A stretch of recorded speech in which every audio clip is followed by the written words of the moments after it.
Next, the book talks about property taxes. These are taxes based on the value of assets. There's both property taxes on realty, which is real estate, and personalty. That's not to say personal property like your own personal, you know, house or something. It's talking about tangible property, tangible personal property, like you might remember from your 211 classes, things like equipment and cars and furniture and fixtures and stuff like that. So there's property taxes that you can read about. Let's see what else. Taxes on personality, customs duties. Yeah, these are taxes on privileges and rights. You can read through this stuff. Franchise tax and occupational taxes. Almost every professional person who had to get a license to operate a business has an occupational tax that they have to pay.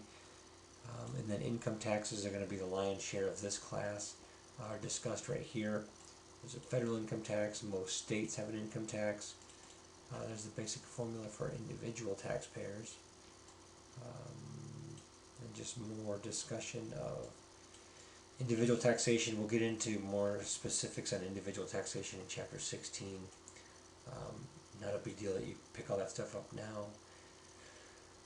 State income taxes, most states have one, some don't. You can see right here, some states don't because they get their revenue from other sources. They don't need a state income tax.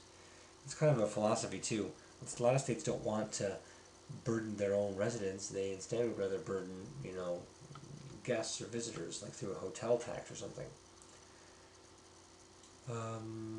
Local income taxes, lots of cities charge income taxes as well. And then in this next section of the chapter, Learning Objective 4, the discussion of proprietorships and partnerships and corporations, and talks about some specifics of each. We'll get a lot more in detail on these types of business structures later on in the semester.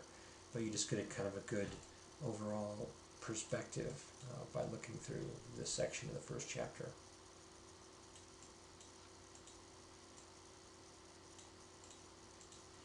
Dealings between individuals and entities. This is we're talking about people and then entities that they own.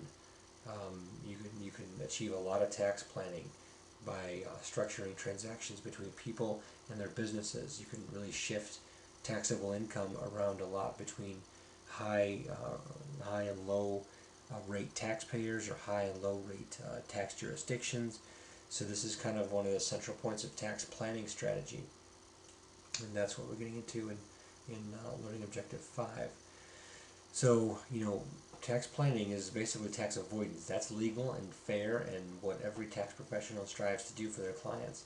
Evasion is breaking the rules. It's knowing you have an obligation to pay a certain tax and then not doing it on purpose or weaseling your way around it.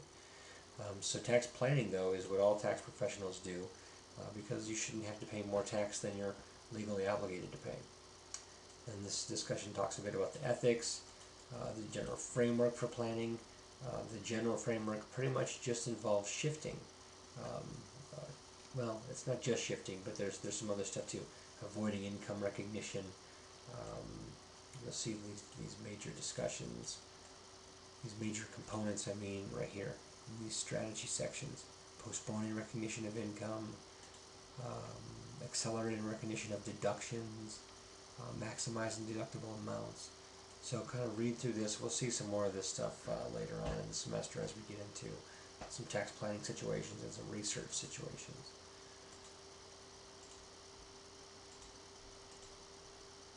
And we'll finish it up on the next video.